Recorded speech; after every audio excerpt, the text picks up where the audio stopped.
Non-alcoholic fatty liver disease is a disease of the liver which is caused by anything other than alcohol.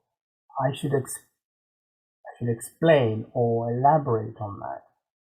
It was called non-alcoholic because previously, back in the 1980s or thereabouts, there were lots of people, lots of patients getting this liver disease who didn't drink, and everything else had been excluded. And they were still finding that there were patients who were getting this disease. And at some point, it was called cryptogenic, i.e., we didn't know what caused it. And then at some point, they realized actually it had all the features of alcoholic liver disease, i.e., alcohol-induced liver disease, but there were patients who were getting it who didn't drink. And that's why it was called non-alcoholic, because it has all the features of alcohol-induced liver disease, but it occurs in patients who don't drink. The main symptoms, actually, there are none until the disease progresses. And that's one of the characteristics that worries us about it, because it's, if you like, a silent killer. It's silent because if you have the characteristics or the features that can cause it, you won't know about it until it's very late.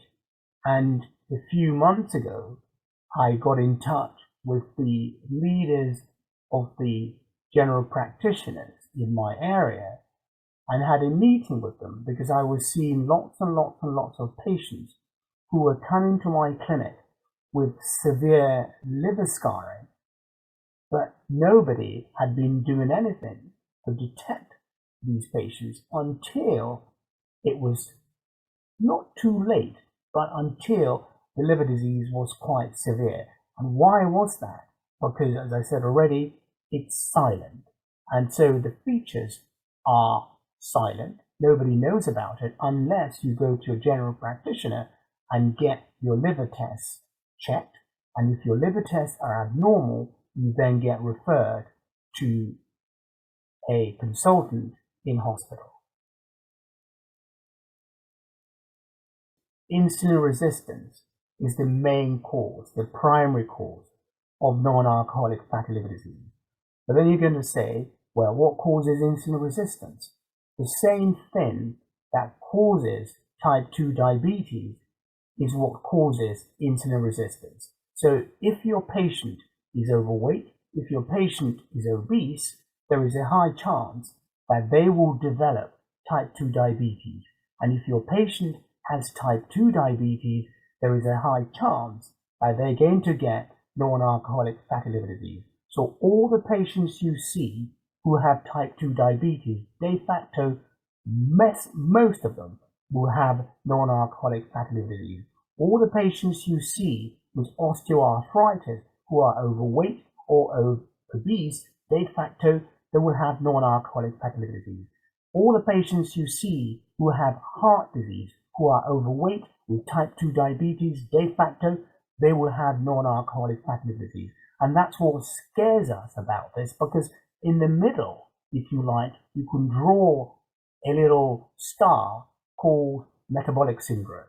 And we know already that there are lots of arrows that come off that star, off the metabolic syndrome star, and all the patients with metabolic syndrome will have, may have, probably will have non-alcoholic fatty liver disease, and that's why we need to be more aware of it.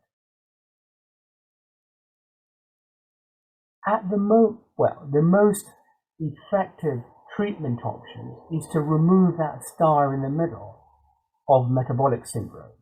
And metabolic syndrome mostly is found in patients who are overweight, who are obese.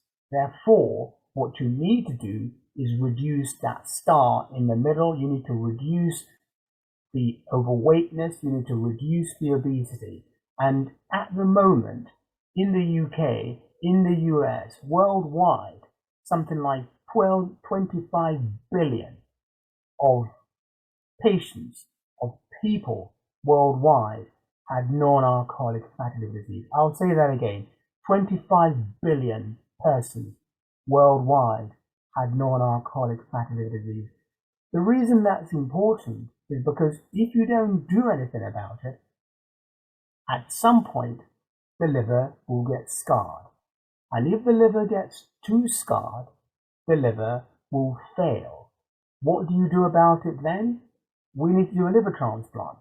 And quite frankly, there are not enough livers to do liver transplants. That's why it's important that we know about this disease. That's why it's important that we reduce the proportion of patients worldwide who have this disease.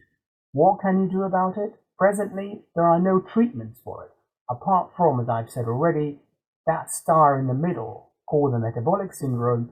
You reduce the proportion of persons with the metabolic syndrome.